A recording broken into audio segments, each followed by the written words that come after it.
بسم الله الرحمن الرحيم يصلونها يوم الدين وما هم عنها بغائبين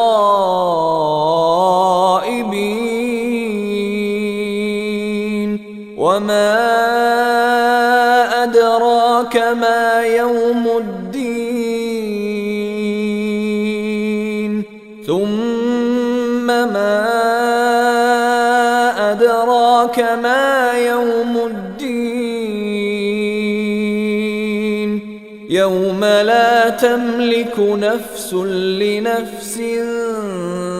شيئا والأمر يومئذ لله